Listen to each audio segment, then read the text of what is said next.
Hey guys, welcome to my channel. Make sure you hit the like button and subscribe. I hope you enjoy the video. Title: From Boredom to Banditry, a tale of unexpected adventure. Hey there, Reddit. Today, I'm sharing a story that'll make you question the monotony of your own life. So, let's dive in. Picture this. I'm your average desk jockey, slaving away as an accountant at a bank. Every day feels like Groundhog Day. Spreadsheets, coffee, and the occasional paper cut. But one evening, I decided to break free from the humdrum routine and hit up a local bar. Now, I'm not usually one for striking up conversations with strangers, but there was something about this guy sitting next to me. He had an air of mystery, like he knew more about life than the rest of us combined. So, I decided to take a leap and start chatting.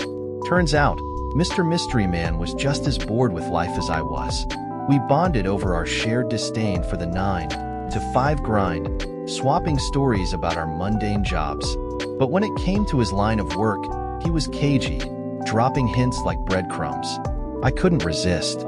"All right, spill the beans," I said half-jokingly. "What do you do for a living?" He smirked, a twinkle in his eye. "You really want to know?" I nodded eagerly, curiosity getting the better of me. "Tell you what," he said, leaning in conspiratorially. "Get us another round of whiskey, and I'll spill the beans."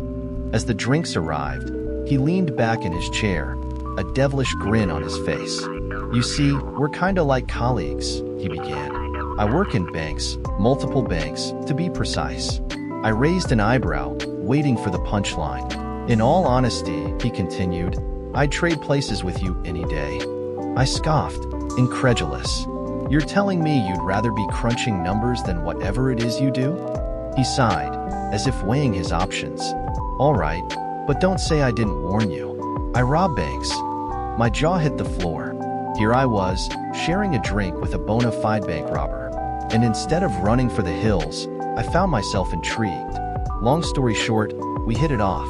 Turns out, we were two sides of the same coin, craving excitement in a world of monotony.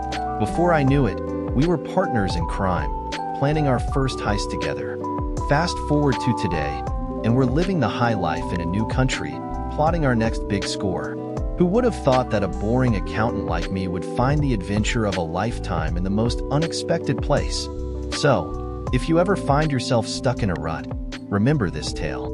Sometimes, all it takes is a chance encounter at a bar to change your life forever. Shifts, Hajichi. Here's to breaking free from the mundane and embracing the chaos. Title: The Lost Wallet, a serendipitous love story. Hey, Reddit, gather round for a tale that'll warm your heart and reaffirm your belief in fate. Let me take you on a journey through the twists and turns of how a lost wallet led me straight to the love of my life. It all started on a mundane Tuesday afternoon. I was rushing through the crowded streets, lost in my own thoughts, when something caught my eye, a glint of leather lying abandoned on the sidewalk. Curiosity piqued. I bent down to investigate, and lo and behold, it was a wallet. Now, most people would have just kept walking, but call it a quirk of fate or a stroke of luck, I couldn't shake the feeling that this wallet held some significance. So, I did what any decent person would do. I opened it up to find some identification. And there, it was, a driver's license belonging to a guy named Alex. With no hesitation, I made my way to the address listed on the ID, determined to reunite this lost item with its rightful owner. As I stood outside the address, nerves fluttering in my stomach, I couldn't help but wonder what kind of person Alex was. Would he be grateful? Would he even remember losing his wallet? With a deep breath, I knocked on the door, and to my surprise, it swung open to reveal the most captivating pair of eyes I'd ever seen, Alex himself. I stammered out an explanation, holding out the wallet like a peace offering. To my relief, he broke into a smile, gratitude shining in those eyes of his. We got to talking about life, about the randomness of chance encounters, about everything and nothing all at once. And as we exchanged numbers, I couldn't shake the feeling that this was just the beginning of something special. Fast forward a few weeks, and Alex and I were inseparable. Our conversations flowed effortlessly, our laughter echoing through the streets as we explored the city together. It was like we'd known each other for a lifetime, like we were always meant to find each other in the chaos of the world. Before long, we were officially dating, and it felt like the most natural thing in the world. Our love grew deeper with each passing day, rooted in a foundation of trust, kindness, and shared experiences. And then came the moment I'd been dreaming of. Alex got down on one knee, a glint of anticipation in his eyes, and asked me to spend the rest of my life with him. Tears welled up in my eyes as I said yes, knowing in my heart that this was where I belonged, by his side, forever and always. Today, as I look back on that fateful day when I found that lost wallet, I can't help but marvel at the serendipity of it all. Sometimes, the universe has a funny way of bringing two souls together, even in the most unexpected of ways.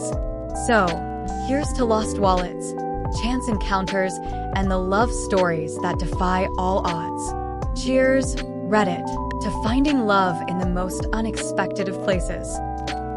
Title: Blood Ties. The phone rang, slicing through the heavy silence of my apartment like a knife. I glanced at the caller ID, recognizing the number of my employer. With a sigh, I picked up. "Hello. Hey, it's me," came the gruff voice on the other end. "Got a job for you." My pulse quickened. Every job meant money, but this one, I could already feel the weight of it pressing down on me. "What's the target?" I asked, trying to keep my voice steady. "It's personal," my employer replied cryptically. "Your brother, my brother, the one person in this world I thought I could count on, and now he was a target." I tried to push down the conflicting emotions raging inside me. Anger, betrayal, guilt. "What did he do?" I demanded, my voice barely above a whisper. "That's none of your concern," my employer snapped. "You do the job, you get paid. Simple as that." I clenched my jaw, feeling the weight of the decision bearing down on me. But in the end, there was only one choice. Family or not, I was a hitman and I had a job to do. I spent the next few days tracking my brother's movements, waiting for the perfect opportunity to strike.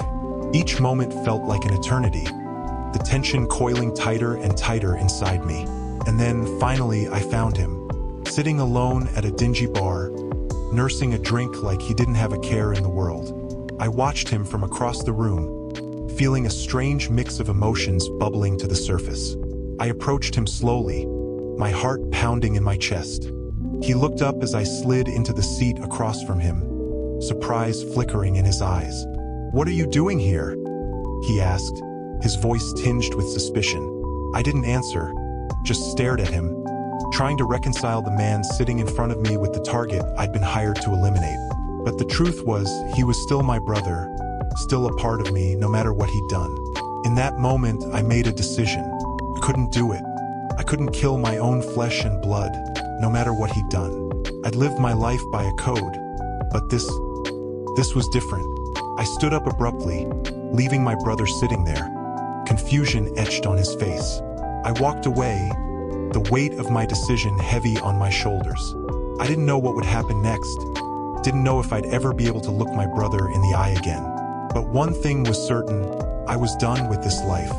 I disappeared into the night, leaving behind everything I'd ever known. I didn't know where I was going, didn't know what the future held.